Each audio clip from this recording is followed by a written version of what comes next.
Hello everyone जय जगन्नाथ। आज आम एक्सपेक्टेड कटअप कहवा जोटा आम आरआई एग्जाम जो होता प्रिलिम एग्जाम जोटा 2025 जो होता एग्जाम जोटा तो तार आम कटअप प्रेडिक्शन आज करिया। आउ गोटे जिन जाना दरकार कि कौ मैंने बर्तमान मोर मेन एग्जाम प्रिपरेशन करेंगे बा नॉर्मलाइजेशन केमती कैलकुलेशन सब जिन डिस्कस करिया आज हमर।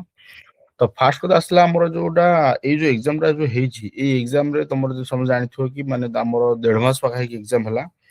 तो जो थी कि माने अलग अलग सिफ्ट होती तो सबू सिफ्ट माने स्कोर जो कह देखे देखे तुम कोटा तुम जिते सारा सिफ्ट होती है सबू सिफ्ट रे पिला मानकर कौन होची ना जो एग्जाम रे जति किछु क्वेश्चन आसी सब पिलांकर सेम अटेम्प्ट हेथिबो सेमि କିଛି ମାନେ ନାହିଁ। को शिफ्ट रे डिफिकल्ट क्वेश्चन पकेइथिबो को शिफ्ट रे इजी टी पकेइथिबो कोथे मैथ इजी अछि कोथे रीजनिंग इजी अछि एमदी करके पढ़छड़ करछि। तो प्राय सब एग्जाम माने मु जति देखि बर्तमान माने जो शिफ्ट पूरा टोटल ऑल मैथमेटिक्स रो क्वेश्चन एनालिसिस कर दी ऑलरेडी। तो सब तक मैथ टाको से कोन अलग अलग करछि। ओके सब गुडा प्राय तो माने मॉडरेट टू डिफिकल्ट पकेछि मॉडरेट टू कौन डिफिकल्ट लेवल पकेछि ହେଲା। ये जो मैथ क्वेश्चन जोटा डिफिकल्ट पकेला मन रख पिला जो मानकर माने मैथ बहुत होउथो ना से माने भी कोठी ना कोठी माने कोन फेस करथि कि नाही हम द्वारा होबनी। तो तमे जो भाबुछ कि जो 100टा क्वेश्चन से माने हमर जो अछि 100टा क्वेश्चन 100टा क्वेश्चन रु मैथ रे ही तमर देखियो माने 10टा बाकी क्वेश्चन एठी कमी जिवो। ମାନେ 10ଟା क्वेश्चन कमिଯିବ ମାନେ କଣ 20ଟା क्वेश्चन रु से ମାନେ 20 ରୁ क्वेश्चन रु से 10ଟା खंडे ମାନେ क्वेश्चन करथिबे सॉल्व करथिबे ଆଉ 10ଟା ରୁ 4-5ଟା खंडे ସେମାନେ अटेम्प्ट जदी करथिबे करथिबे नहले नाही छाडी देथिबे ए भଳିଆ हेथिबो। ଆଉ ଏମିତି କିଛି क्वेश्चन ଥିଲା ଯୋଉ क्वेश्चन की ମାନେ टोटली अटेम्प्ट କରି होबनी बा तार कैलकुलेशन टाको तुमको पेन एंड पेपर रे सॉल्व करना बहुत डिफिकल्ट हेजिवो। ମାନେ ସବୁ शिफ्ट रे 3-4ଟା क्वेश्चन एମିତି ଥିଲା जोटा कि ମାନେ तुमको एनी हाउ पेन पेपर धरियाको ମାନେ सॉरी पेन पेपर କଥା नुह ମାନେ हमर कैलकुलेटर धरियाको पड़ियो सेई भଳିया हेले जाय कि से जो डिजिट वाला क्वेश्चन सॉल्व करियो। तो सेति पे देखियो मैथ रे पिलांकर 10 मार्क जदी रहउची बहुत बड़ कथा। तो मैथ रे अधिक मार्क रखियार चांस नाही एक्चुअली। तो जेहेतु नाही तो एई जोटा हमर जोटा 100 पाखे हमर पिला कहउथिले 90% पाखा जो रखि दे 80% रखि देबे सेमिति रखियाटा ठीक डिफिकल्ट हेजिवो। जो मानकर 85 पाखापाखि रहउथो मते लागु सेमान हाईएस्ट थिबो। हाईएस्ट स्कोर जदि कहबो हाईएस्ट स्कोर माने 100 रु 85 पाखे जदि जिवो एटा हाईएस्ट स्कोर हेजिवो। तो तमर केबे भी मन रखो जो एवरेज पिला मानकर जो मानकर कटअप क्लियर हबो से माने 80% प्लस बा एमति जदि की कहउथबो कि नै हमर 80% रु अधिक जिवो बोली सेमति सबार चांस नाही बिले। तो देखियो मैक्सिमम जो मानकर र स्कोर जदि तम रहउची 60 पाखे जदि र स्कोर रहउची U R category U R male ହେଲା यू आर मेल रे जदि 60 प्लस मार्क अछि आउ फीमेल मानकर जो मानकर अछि केते कहलो माने जदि 55 पाखा कि 55 50 मध्ये कहले चलिबो। तो एई पाखा जदि स्कोर अछि तो भाबि दियो कि तमरो कोन कटअप क्लियर हे जिवो। हां किंतु गोटे कथा मन रखियो गोटे प्रॉब्लम कोन होय ना नॉर्मलाइजेशन जो रुहे नॉर्मलाइजेशन नॉर्मलाइजेशन नॉर्मलाइजेशन रो रूल है कोन नंबर नॉर्मलाइजेशन रूल रे कोन होबो ना तमर जदि माने एरर परसेंटेज ता कम थिबो error percentage should be less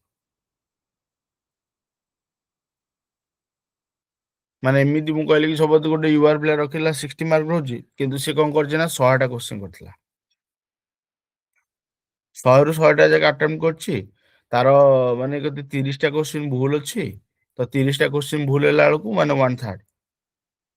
1/3 of 30 तो पळे आसला केते 10 मार्क तो -10 मार्क हेले ती रखुची 70 तो 70 रु -10 हेला को तार हैला 60 रहला। सपोज एमिति गोटे पिलाटे रखला 60 आउ गोटे पिलाटे कोन करजे ना 65 टा क्वेश्चन करथिला 3टा क्वेश्चन तार भूल हेछि 64 टा क्वेश्चन करछि 3टा क्वेश्चन भूल करछि गोटे मार्क माइनस होई कि तार आसला केते ना तार भी रहला केते तार गोटे मार्क डाणी जो -3टा क्वेश्चन रंग करथिबो तो तार भी 60 होछि। तो एई दीटा को कैटेगरी तमे जदि देखिबो जदि गोटे पिलाटे 64 क्वेश्चन रे 3टा क्वेश्चन भूल करिकि से रखला 60 आउ गोटे पिलाटे 100टा क्वेश्चन करिकि 30टा क्वेश्चन भूल करिकि रखला से रखला 60। तो ऑब्वियसली नॉर्मलाइजेशन रे कहारो बेटर हबो ना यार स्कोर टा बढ़ियो जो पिलाटा एमती रखिदिव एई अल्प क्वेश्चन अटेम्प्ट करिक अल्प एरर रखिकी जो पिलाटा 60 रखिदिव तार नॉर्मलाइजेशन मार्कटा बढ़िबो। आ जी कहबो कि नहीं 100 रु 100 तक क्वेश्चन करथो देखला बेलको बहुत सारा भूल करथो तार जदि गले रहला या सब मार्क समान रहला तो एइटा जो चेंजेसटा हबो तो एइ जिनिसटा मैटर करिवो गोटे जदि तमर लागुची कि नहीं तमे 10% लेस देन 10% एरर करछो 10% रु लेस एरर जेतिटा क्वेश्चन करछो टोटल क्वेश्चन रो 10% रु लेस एरर जदि अछि तो नॉर्मलाइजेशन तुमको बेनिफिट मिलियो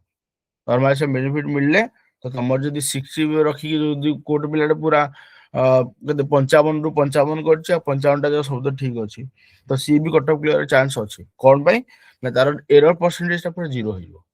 तो जदि एरर परसेंटेज ता जीरो रहउछि ताले ऑब्वियसली हमर माने चांसेस ऑफ सिलेक्शन माने ऑब्वियसली हाई रहइबो ओके तो एटा मैटर करबो एटी जिंसटा एटा मन रखियो तो आउट रहला कि तमर आउ को माने बर्तमान माने हमर एग्जाम में प्रिपरेशन करे जो प्रिपरेशन करे दरकार मेंस एग्जाम में प्रिपरेशन कोन करे दरकार तो मेंस एग्जाम में तुम जदि प्रिपरेशन करिवो गोटे कथा होला कि हमर गोटे कोन हमर पढ़िया कि नहीं एइटे सब बड़ क्वेश्चन आसे हमर तो फास्ट कथा मन मन रखो जो मानकर 55 पाखा जदि रहउछि सपोज तुमर कटअप टा कम गला सपोज तुमर कटअप टा कम गला हैला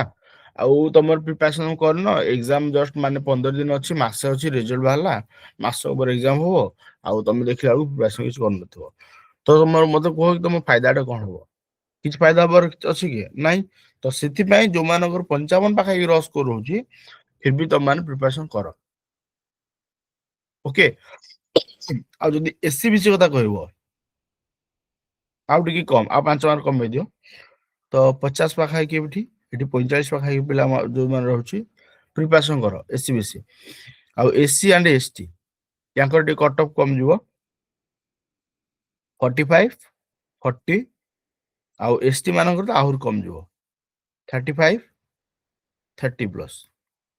ओके हाउ सबुडु आउट कथा हला कि जेतु हमर वुमेन मानक पई फीमेल मानक पई कोन छै आर जोडा आईसीडीएस पोस्ट जो अछि जोडा आईसीडीएस पोस्ट सुपरवाइजर पोस्ट जो अछि तो एई पोस्ट पाई फीमेल मानकर कटोटा ऑब्वियसली कम जो हुए तो एटा माने 45 पाके के मध्ये हे जबार चांसेस अछि 45 तो माने बहुत मुको लेस कर देले एते दबोनी 50 पाका जो लॉस को रहउछि तले हेबार चांसेस अछि हां जदि गोटे झियोटे 45 रो 45 टा क्वेश्चन करथिला 45 टा जको सब द ठीक अछि एरर परसेंटेज टा पूरा जीरो तार भी हेबार चांस अछि ओके तो जो मानकर एई पाखा कि रहउछि मार्क मो मते प्रिपरेशन करो जदि भी तमर 5 मार्क टिके अधिक कट ऑफ गला आ तमर एटा प्रीलिम क्लियर न हला ताहाले भी जो प्रिपरेशन करथिबो सेटा ओडिसा सीजीएल एग्जाम जो आसीबो सेथरे हेल्पफुल होबो तो कोनोसी प्रकार प्रिपरेशन जो करछो एटा माने कोन गल एटा माने ओडे लॉस होबनी तमे पढ़ा पढ़ी करछो माने को ना को एग्जाम सेटा हेल्पफुल होबो that's why you should prepare okay out था ला कि तमे जदी माने क्लासेस जदी करे चाहछो फ्री जदी पढ़े चाहछो then you can contact me in this number जोथि मु बर्तन मैथ क्लास बर्तन रखुची मैथ क्लास ता बर्तन सब दिन नाम ने आउची मैथ क्लास एक्चुअली वीकली 3 दिन आउची मु सब दिन कहि देली ट्यूसडे थर्सडे एंड सैटरडे सकाळ हमरो 7 एएम रे क्लास होतला बट एबे पिला मानक टिके रिक्वेस्ट कि सर बहुत सकाळ हे जाउची तो 8:30 हम रखी बर्तन तो एई टाइम रे क्लास रहबो तो जदि तुम माने जॉइन करे चाहछो मैथ क्लास ता फ्री दिया जिवो माने जो मानकर एति कि पाखे मार्क अछि तांकर पे मु कहूची तो जो माने एति मध्ये मार्क अछि त माने मध्ये प्रिपरेशन कर परियो हां जदि तुम प्रीलिम क्लियर हला तेन तुम किछि पेमेंट दे परिवो जदि तुम चाहिबो तो पेमेंट किछि दबा भी दे परिवो कि आगो प्रीलिम क्लियर हला पर जदि पेमेंट करिया था करियो पुन तम चॉइस रे मु तुम किछि डिमांड करबिनी केति ना पेमेंट करो तो एबे पे क्लास ता फ्री रहबो समस्त पढ वर्तमान ओके एबे पे फ्री आउ जदि तुम क्लासेस कर गूगल मीट रे क्लास रहबो गूगल मीट रे क्लास रहबो आउ आमो एटा hello WhatsApp number A WhatsApp number रे मते मेसेज करिवो ओके एटा मते मेसेज करिवो आउ एई चैनल रे सब दो वीडियो दिया शेयर करा जिवो तो जो subscribe this channel to get the free classes okay so thank you all of you जय जगन्नाथ भले समस्या थैंक यू